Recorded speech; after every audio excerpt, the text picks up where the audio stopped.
Hi, my name is Anna, and I am the multi-day coordinator here at Mild to Wild. I've also been a river guide for about 16 years now.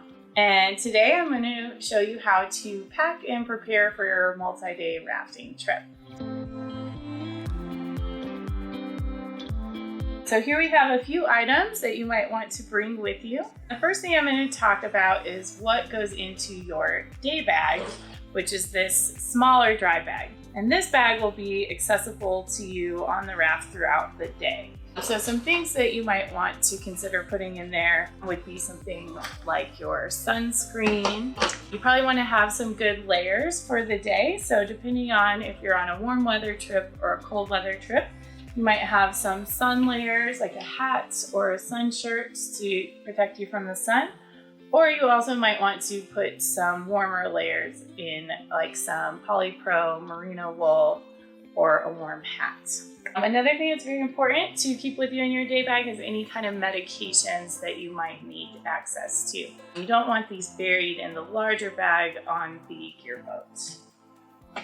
Something else you might want to bring with you would be a phone or a camera, some chapstick, and you're going to want to have your other sun protective layers like your sunglasses with a retaining strap. Once you've gathered all of these things, you will pack them into the day bag.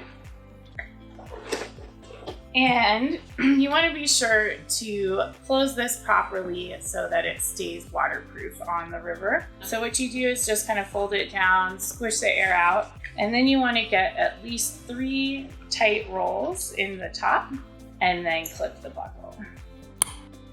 Items that you would not want to put in your day bag would be something like your water bottle.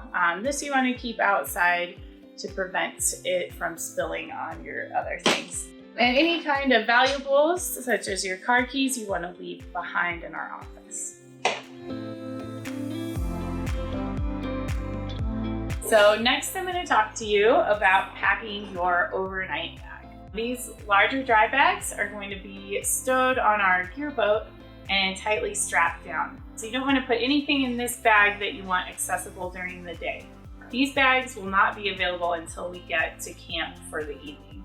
Some items that you might want to put in this bag would be the bulk of your clothing for the trip, especially your warm or comfortable items that you'll want to wear around camp. Maybe some warm socks or a nice warm hat. Reading materials, if you have anything like that that you want for camp. Very important that you have your headlamp for once it starts to get dark outside. And any toiletries that you might have on the trip, like your toothbrush.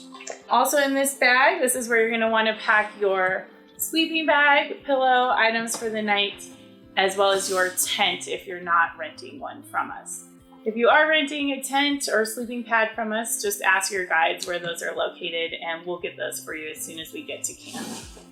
So what I like to do to keep my things organized in my overnight bag is take a smaller soft-sided bag and pack all of my extra clothing items inside of this.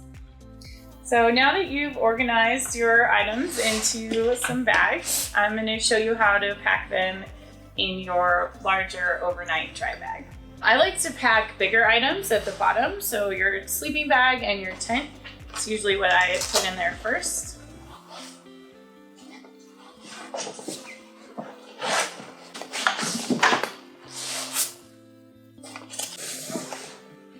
If you don't have your own camping gear, we have tents and sleeping pads available to rent, as well as sleeping bags available to purchase.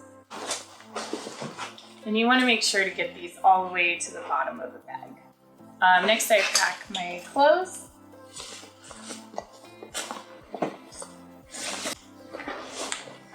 And then I place smaller items like toiletries or your flashlight on top.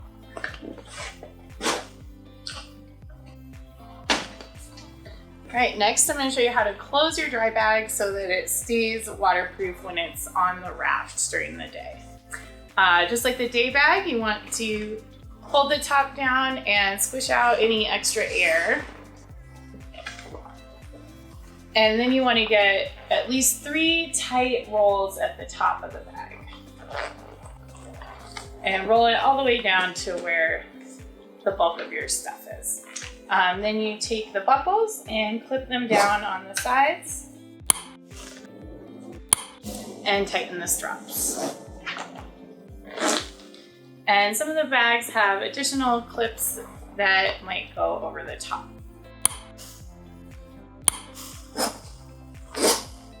And that's it, now you're ready to go. So now that you're done packing for your overnight trip, we will provide everything else that you need for your trip, including food and utensils, as well as some drinks. One question we often get asked is whether or not you can bring alcohol on your overnight trip. The answer is yes, you can bring alcohol. Just be sure to have it in a non-breakable container. That's it for our multi-day packing guide. Once again, my name is Anna, and thank you guys for watching. If you have any additional questions, please don't hesitate to call our office or ask one of your guides before your trip.